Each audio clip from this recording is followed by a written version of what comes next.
বর্তমান প্রেক্ষাপটে একটি টপিকের ভিডিও নানা ভাষায় নানা চ্যানেলে প্রায়ই দেখা যায় যে বার্ষিক ১০ কোটি টাকা মূল্যে লাইট হাউসের চাকরি পাওয়া যাচ্ছে, যা আবার কেউ করতে চায় না।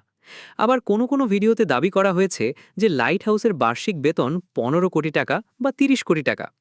কিন্তু এত বেতন পাওয়া সত্ত্বেও কেন কেউ এই জব করতে চায় না? আমরাই করব, আমরা নিশ্চয়ই পারবো। যতই কষ্ট হোক, অন্তত ১ বছর এই কাজ করলে ভবিষ্যৎ গুছিয়ে যাবে। তো শুরু হলো কমেন্টের বিস্ফোরণ। প্রায় প্রতিটি ভিডিওর কমেন্ট বক্সে এই কাজ করতে আগ্রহী ব্যক্তিদের হুড়ুহুড়ি। আসলে দেশে এত বেকারত্ব বেড়ে গেছে যে বাড়িতে বসে বসে কোটিপতি হওয়ার নেশায় জনগণ বোধ হয়ে আছে। তাই ভিডিওর কোনো সত্যতা যাচাই না করেই আগুনে পা ফেলতে চান। হ্যাঁ, আগুনে পা।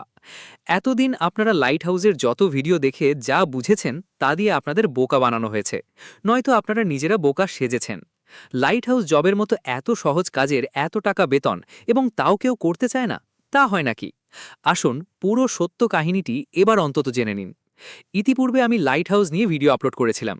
উক্ত ভিডিওগুলিতে লাইট হাউস জবের ধরন, লাইট হাউস জবের বেতন, লাইট হাউসের প্রয়োজনীয়তা, রিক্রুটমেন্ট প্রসেস সহ বেশ কিছু মূল্যবান টপিক আলোচনা করেছিলাম, যেগুলি দেখে পরিষ্কার ধারণা পাওয়া যাবে বলে আশা ছিল। কিন্তু তা সত্ত্বেও কিছু দর্শক সেই একই প্রশ্ন বারবার করে যাচ্ছেন যে কিভাবে তারা ওই জব পাবেন। আর সেজন্য এ ধরনের প্রশ্নের জবাবে আজকের ভিডিওটি নির্মাণ প্রয়োজন বলে মনে হলো। কেননা দর্শকদের কৌতূহল, দর্শকদের আবেগ ও প্রশ্নের উত্তর দেওয়া একজন কন্টেন্ট ক্রিয়েটরের দায়িত্বের মধ্যে পড়ে। প্রথমেই আপনাকে জানতে হবে বার্ষিক ১০ কোটি টাকা বেতনের চাকরির সত্যতা সম্পর্কে। আপনাদের জানিয়ে রাখি যে ১০ কোটি টাকা বেতনের চাকরির যে প্রচার চলছে তা ভুল। লাইট হাউসের নামমাত্র পরিশ্রমের কাজ, শুধু লাইট জ্বালানো ও নেভানোর জন্য কর্তৃপক্ষের এত পয়সা নেই যে কাউকে কোটি কোটি টাকা বেতন দেবে সামান্য এই কাজের বিনিময়। বেশিরভাগ লাইট হাউস নির্মাণ করা হয়েছে সমুদ্রের তীরবর্তী এলাকায় বা সমুদ্রের একেবারে পার্কেসে, যেখানে অনায়াসে বিদ্যুৎ পৌঁছানো সম্ভব। শুধুমাত্র লাইট হাউসের প্রধান আলোকস্তম্ভের সুইচ অন অফ করতে এত টাকা বেতন কিভাবে সম্ভব ভাই? ব্যাপারটা ঠিক দেশের মধ্যে গজিয়ে ওঠা নানা রকম টেকনিক্যাল কলেজ বা নার্সিং কলেজের মতো। লক্ষ লক্ষ টাকার বিনিময়ে নানা রকম কোর্সে ভর্তি হওয়ার আহ্বান, কোর্সে মোটা মাইনের প্রলোভন এবং সেই প্রলোভনে পা দিয়ে ডিগ্রি অর্জন এবং পরিশেষে কোনো বেসরকারি কোম্পানিতে বা নার্সিং হোমে স্বল্প বেতনের চাকরি। তো লাইট হাউসের জব পাইয়ে দেওয়ার নামেও নানা প্রান্তে ফ্রড হচ্ছে বলে শোনা যায়। So be aware. তবে হ্যাঁ, বিশ্বের মাত্র একটি লাইট হাউসেই কোটি টাকা চাকরি পাওয়া যায়, এ কথা সত্য, এবং অন্য কোথাও পাওয়া যায় না। আর কেনই বা ওই লাইট হাউসের বার্ষিক বেতন কোটি কোটি টাকা তা জানার আগে ভারত ও বাংলাদেশ সহ অন্যান্য কয়েকটি দেশের লাইট হাউসের গড় বেতন তুলে ধরা হলো। নদীমাতৃক দেশ বাংলাদেশেও বেশ কয়েকটি লাইট হাউস দেখা যায়। নেভিগেশন সিস্টেমকে ভালোভাবে পরিচালনা করতেই বাংলাদেশেও লাইট হাউস গড়ে উঠেছে। বাংলাদেশের লাইট হাউসের বিভিন্ন পোস্টে চাকরিতে নিয়োগ করা হয় সরকারের তরফ থেকে, এবং এর বেতন পরিকাঠামো ভিন্ন। বাংলাদেশের লাইট হাউসের সুপারিনটেন্ডেন্টের মাসিক গড় বেতন ২৪,০০০ থেকে ৩৮,০০০-এর মধ্যে। মেরিন ইঞ্জিনিয়ারের মাসিক গড় বেতন ২,১০,০০০ টাকা। তবে লাইট হাউসকিপারের মাসিক বেতন অনেকটাই কম, অ্যাপ্রক্স মাসিক ৭,০০০ থেকে ১২,০০০ টাকার মধ্যে। ভারতের সামুদ্রিক তীরবর্তী এলাকার মধ্যে গড়ে উঠেছে লাইট হাউস। বিশেষ করে উত্তর ভারত বাদে প্রায় প্রতিটি রাজ্যে লাইট হাউস আছে, আর তাদের বেতন পরিকাঠামোও ভিন্ন। ভারতে একজন অ্যাসিস্ট্যান্ট পদে চাকরিরত ব্যক্তি পান বার্ষিক ২ লক্ষ থেকে ৩ লক্ষ টাকা।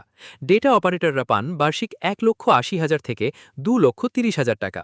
এবং পরিশেষে লাইট হাউসকিপারের বার্ষিক গড় বেতন আনুমানিক ১,৪০,০০০ টাকা থেকে ১,৮০,০০০ টাকার মধ্যে। তো আপনি যদি ভারত ও বাংলাদেশের এ ধরনের লাইট হাউস পদে চাকরি করতে চান, তাহলে অবশ্যই নির্দিষ্ট লাইট হাউস পোস্টে চাকরির ভ্যাকেন্সির ওপর নজর রাখুন।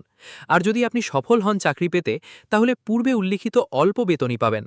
ফ্রান্সের লাজুমান লাইট হাউসের মতো কোটি কোটি টাকা বেতন পাওয়ার আশা ছেড়ে দিন। এবার আসা যাক কেন ফ্রান্সের লাজুমান লাইট হাউস পোস্টে কোটি কোটি টাকা বেতন প্রদান করা হয়। ফ্রান্সের বিখ্যাত লাজুমান লাইট হাউস গড়ে উঠেছে ফ্রান্সের ব্রিটেনের উশান্ত উপকূল থেকে প্রায় ৩০০ মিটার দূরে সমুদ্রের অনেকটা মাঝে।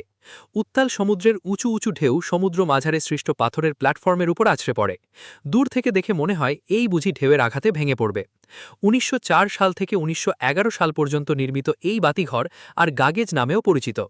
সমুদ্র উপকূল থেকে এতটা দূরে অবস্থান ও উত্তাল তরঙ্গের জন্য এখানে ইলেকট্রিক সাপ্লাই দেওয়া সম্ভব হয়নি, আর সেজন্য এখানে লাইট চালানোর অন্যতম ভরসা তৈলশক্তি। অনেকে হয়তো প্রশ্ন করবেন যে কেন এখানে সৌরশক্তি ব্যবহার করা হয় না। কারণ হিসেবে জানা দরকার যে সূর্যতাপ বা সৌরকিরণ সবসময় সমানভাবে কিরণ দেয় না। সাধারণত মেঘলা আবহাওয়া বা বৃষ্টির সময়গুলিতে সৌরবিদ্যুৎ উৎপাদন করা সম্ভব নয়, ফলে নেভিগেশন সিস্টেম পরিচালনা করা এক প্রকার অসম্ভব। সাধারণত অগভীর সমুদ্র উপকূল বরাবর লাইট হাউসে প্রচলিত আলোর শিখা দেখে দূর থেকে চলতে থাকা জাহাজের নাবিকগণ বুঝতে পারেন যে ওই সামুদ্রিক এলাকাটি অগভীর। তাই ওই এলাকা থেকে জাহাজ নিয়ে যাওয়া ঝুঁকিপূর্ণ বলে তারা সহজেই এড়িয়ে চলে। যেহেতু লা জুমান লাইট হাউসটিও এমন অগভীর সামুদ্রিক এলাকায় গড়ে উঠেছে, তাই এটিও সজল রাখা অপরিহার্য। উত্তাল সামুদ্রিক ঢেউ বাতিঘরের প্রায় ওপরে আছড়ে পড়ায় এবং অত্যন্ত ঝুঁকি নিয়ে ডিউটিতে যাওয়া আসা করতে হয় বলে এই লাইট হাউস কিপারের কাজ কেউ করতে চায় না।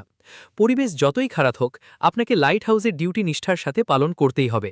না হলে একজন লাইট হাউস কিপারের সামান্য ভুলের কারণে বড় যাত্রীবাহী জাহাজ কিংবা কার্গো শিপ রাতের অন্ধকারে উপকূলে ধাক্কা খেয়ে ডুবে যেতে পারে।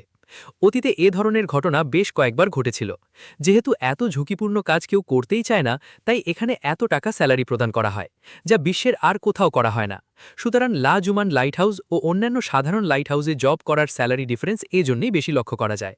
দয়া করে এটা ভাববেন না যে লা জুমান লাইট হাউস কিপারের স্যালারি বিশ্বের অন্যান্য লাইট হাউসগুলিতেও প্রদান করা হয়। সমাজ এখন যথেষ্টই শিক্ষিত। দয়া করে বেশি বেতনের চাকরির অফারগুলি সবটাই সত্য এমন ভাববেন না। আগে পর্যালোচনা করুন, সমস্ত খুঁটিনাটি জানুন, তারপরে অ্যাপ্লাই করুন।